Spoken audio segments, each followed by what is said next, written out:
Now then, in terms of the setup as we went through, okay, so I'll run through this as a sort of reminder, okay. So number one was the grip. Okay, get your grip of the club in the fingers, nice and loose. If ever, any time you go to a range or practice anything or playing golf, if your fingers are feeling a bit, oh, that's a bit stingy, you're gripping on too tight. You should be holding that golf club as loose as you would to hold a pen or a pencil. If you want to control the pen, don't squeeze on to try and control it. Do it. Okay, so nice and loose in the fingers, making sure we've got a nice loose grip pressure. Okay. The sequence of setup, as we said, starts off with the club first behind the golf ball. Then your hand on the golf club, and the last you do is set your feet. Okay, go through that order every time. It's so common. People hit a shot on the range or practicing. They'll hit a good shot, and they're so scared to move their feet and their hand. They sort of drag a ball in from a distance and think, oh, okay, I can't move from here, and I've got to stay in that same spot. The problem is if you reach and drag a ball in, you can start gripping the club tighter and tighter and tighter. It just gets worse and worse and worse. You've got to learn to almost reset yourself, start again each time. Okay, so in terms of the swing, as we said, you create a Y at setup with your arms and the club. And initially, just the first sort of movement now, we're going to be pivoting from up here and just swing the club back and forth. What you tended to do was swing the club back here with a bit lifty, then you would try and drop by lowering your torso, and then try and swing, but then you sort of come up out the shot quickly.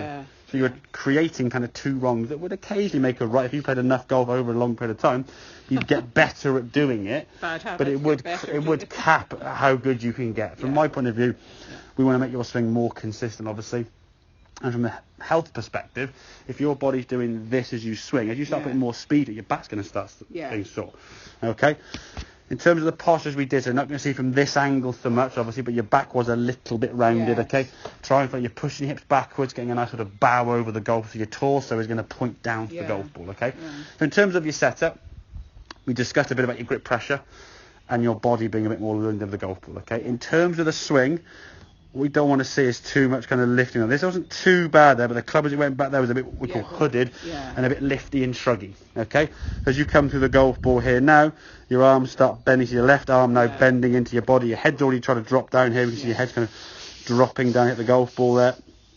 Arm comes up, we hit top of the golf ball, and it's all quite tucked up here. Eyes are still looking down at the golf ball, no real twist. Compare that to the one on the right-hand side here now.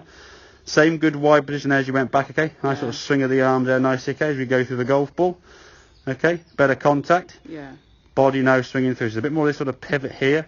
You can see now as you go through the ball, there's a little bit more movement through. Your head's starting to follow, as opposed to this kind of tucked up position with your arms into your body, okay? However, if you're trying to go down, your arms can't go anywhere. I mean, your right arm can't physically go across your torso and your shoulders and have the same to reach the left hand. It's always going to get this sort of tucked up.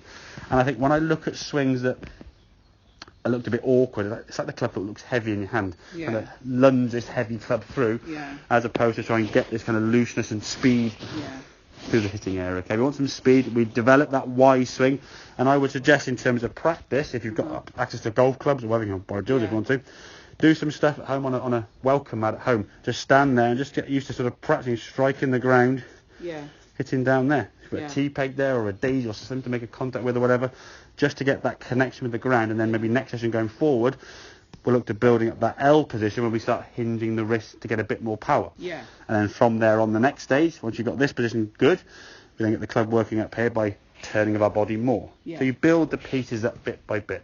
If we just go flat out full swing, we'll start lifting, dropping, missing the ball and not going very far. In actual fact, the last 2 or 3 shots you hit there, where you had a good contact, actually went the furthest shot you hit today, because the contact was better. So you'll still get quite a bit of distance, but we can get more obviously over time. And from a health perspective, it's going to be better for you, and a consistency base is going to be a lot better. Trying to combine 2 wrongs to make a right, Doesn't work. It'll work on occasions, but not very regularly, is it? Okay. All right. Does that kind of make sense then? Yes. So quick summary. Obviously, grip, as we said, in the fingers.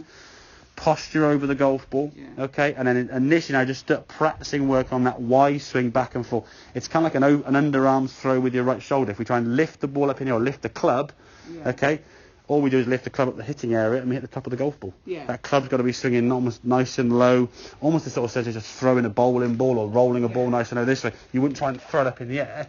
You want things to go low and down this way. It's the angle of the club that gets the ball up. But every golfer when they first start, they want the ball up in the air, obviously, and they think, oh, I've got to try and lift it up in the air and whack it. As you said, whack it, exactly, So, okay.